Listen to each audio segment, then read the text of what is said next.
आज हम जानेंगे भगवान श्री कृष्ण की एक रोचक लीला के बारे में जो उन्होंने भगवान श्री ब्रह्मदेव के साथ करी थी जब वे प्रभु श्री कृष्ण की परीक्षा लेने आए थे।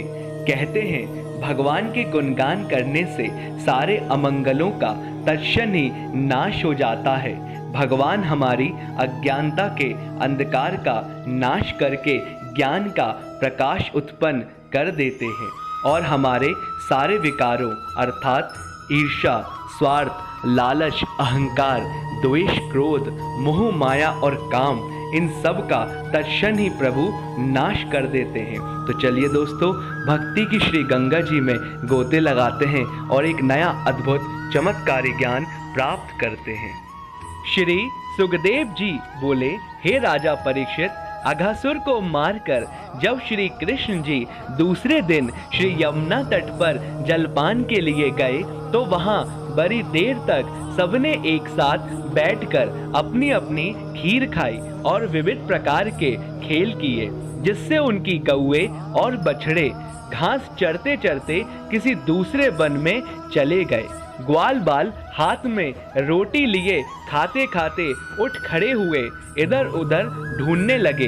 उनकी व्यग्रता देख श्री कृष्ण जी ने पूछा तो बालकों ने कहा कि गौए ना जाने किधर गई। श्री कृष्ण जी ने कहा, अच्छा घबराओ नहीं, तुम्हारे बछड़े कहीं नहीं जा सकते और ना उन्हें बाघ इत्यादि खा सकते हैं। तुम लोग आनंद पूर्वक बैठकर भोजन कर लो, तब तक मैं उनको खोज लाता हूँ। यह कहकर श्री कृष्ण जी हाथ में रोटी का टुकड़ा लिए सारे वनों, पर्वतों और गुफाओं में अपनी और सखाओं की गौए तथा बछड़ों को खोजने लगे, परंतु वे मिलते तो कैसे।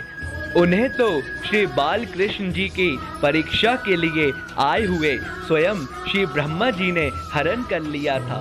श्री कृष्ण जी फिर यमुना तट पर अपने सखाओं के पास आए, पर अब वे सभी बालक वहां ना थे और कहीं गाय ढूंढते हुए श्री ब्रह्मा जी ने उन्हें भी हरण कर लिया था। श्री यमुना तट पर अपने सखाओं को ना पाकर श्री कृष्ण जी ने विचार किया तो उन्हें श्री ब्रह्मा जी का सारा चरित्र ज्ञात हो गया। उन्होंने मन ही मन प्रसन्न होकर गाय बछड़ों सहित अपने सब सखाओं का पुनः निर्माण कर लिया और एकत्र होकर सबके साथ पूर्ववत आनंद करते हुए वृंदावन आए।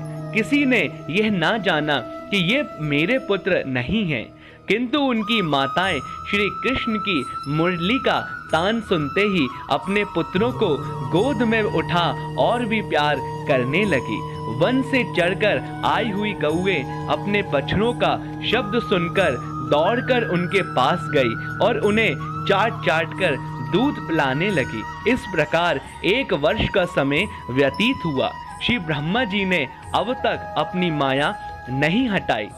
तब एक दिन जब श्री कृष्ण और श्री बलराम जी अपने अपने बछड़ों को चराते हुए श्री गोवर्धन पर्वत पर गए तो वहां पर चरने वाली गौओं ने, जिन्हें श्री ब्रह्मा जी ने हर ले गए थे, वहां अपने अपने बछड़ों को पर्वत की तलहटी में चरते हुए देखा तो वे प्रेम से व्याकुल हो नीचे उतर आई। श्री ब्रह्मा जी द्वारा निर्मित अपने रक्षकों के बहुत रोकने पर भी ना रुकी और श्री कृष्ण जी के पास अपने बछड़ों में आ मिली। कोई कुछ समझ नहीं पाता था। कभी कभी श्री बलराम जी कुछ समझते परंतु स्पष्ट ना कह पाते। सोचते सोचते उन्हें सब बात समझ में ना आई और उन्होंने कहा, ये सब श्री कृष्ण की ही माया है। उन्होंने कहा, भैया जब तुम्हारी ही सब माया है तब सारी बातें स्पष्ट क्यों नहीं कर देते।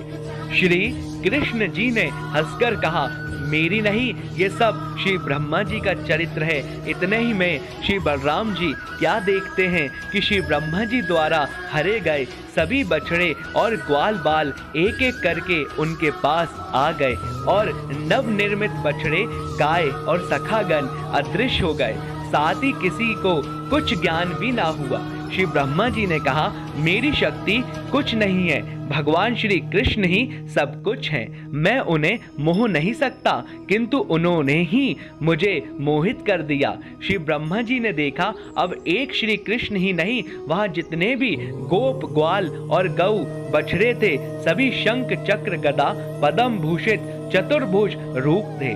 सभी पीतांबर पहने, गले में बैजंती माला पहने, अनेकों प्रकार के मणिमाल धारण किए सुसज्जित हो गए थे तथा श्री ब्रह्मा जी रुद्र और इत्यादि सहित सभी देवता उनकी स्तुति कर रहे थे। ये देख श्री ब्रह्मा जी का हृदय कांप उठा और वे बहुत व्याकुल हो गए। तब उन्हें अत्यंत ही व्याकुल हुआ देख श्री कृष्ण जी ने अपनी माया हटा ली और विधाता के ज्ञान चक्षु खुल गए। उन्होंने गदगद कंठ से उन्हीं श्री कृष्ण की बड़ी स्तुति की, जो हाथ में रोटी का टुकड़ा लिए वन में गौवे खोज रहे थे। श्री सुखदेव जी बोले, हे राजन, श्री ब्रह्मा जी अपने किए हुए पाप से जो उन्होंने श्री कृष्ण जी की परीक्षा लेना चाहा था, उससे बहुत भयभीत हो उनकी पुनः पुनः स्तुति करने लगे। श्री ब्रह्मा जी ने कहा, हे भगवान, आप भक्तों के संकट को क्षण भर में दूर कर देते हैं। आपका भक्त भवसागर से पार हो जाता है। आप ही माता पिता भाई और सखा हैं। हे प्रभु, आपकी श्याम घटा जैसी मूर्ति में करोड़ों चंद्रमा जैसी कांति है। आपके कर्ण कुंडल, गले में पुष्पों की माला, मोर मुकुट, कटी में पीतांबर धारी ऐसे भगवान के मुखारविंद को मैं ध्यान और नमस्कार करता हूँ। हे प्रभु, बिना आपकी कृपा के ऐसी तीव्र बुद्धि किसकी है जो आपके चरित्र को जान सके? ऐसा कौन देवता या मनुष्य है जो आपकी मनमोहिनी माया में ना फंस जावे? हे प्रभु, आपके इस एक ही शरीर में मैं तो क्या ना जाने कितने श्री ब्रह्मा जी पड़े हैं। हे प्रभु, आपकी भक्ति सब गुणों की दात्री है, जिसे लाख योग जप करके भी किसी ने नहीं पाया है।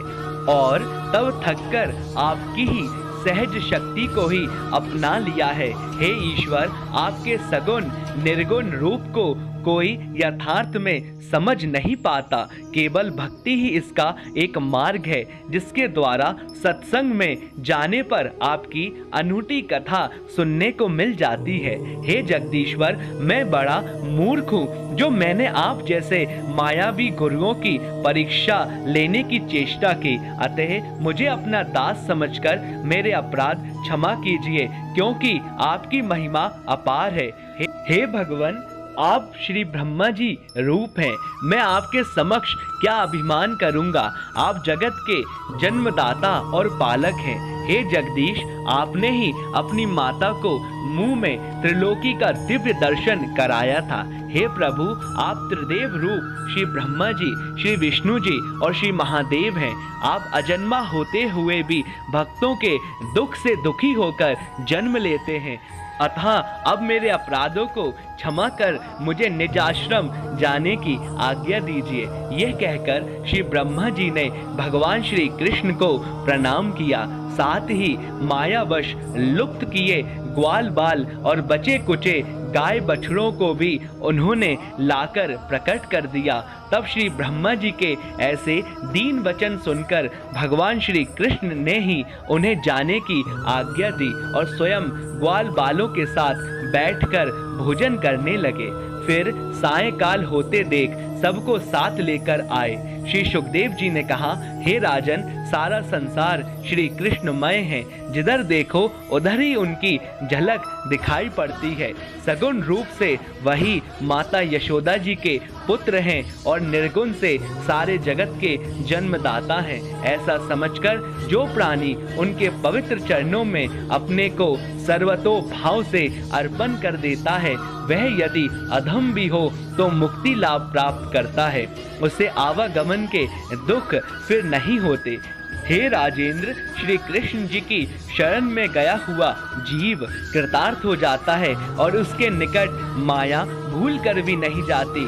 इस प्रकार भगवान के और भी बहुत से चरित्र हैं, जैसे आंख मिचौनी, ग्वाल बालों के साथ ग्वालियों का दूध, दही और माखन चुराना, मिट्टी के पुल बनाना, वृक्षों पर चढ़ना, श्री यमुना जी के तट की लीलाएं, जिन्हें मैं आगे कहता हूँ।